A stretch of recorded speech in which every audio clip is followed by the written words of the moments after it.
STV news, आवाज बुलंदियों तक। में पूजा माई किन्नर अखाड़े की महामंडलेश्वर।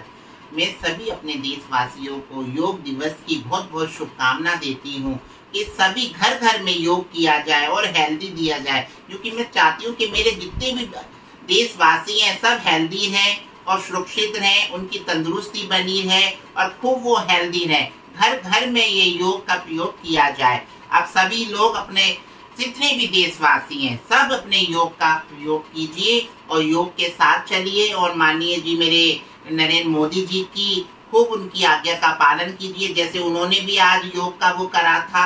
आप सभी योग करिए, योगी जी, मोदी जी, जितने भी हैं, हमारे जितने भी लोग हैं सभी योग का प्रयोग कीजिए और घर घर में योग जाके मैं चाहती हूँ कि ये जितने भी बीमारी हैं, आपकी जितने भी दुख परेशानी है, योग से सभी को दूर हो जाए। ओम नमो नारायण।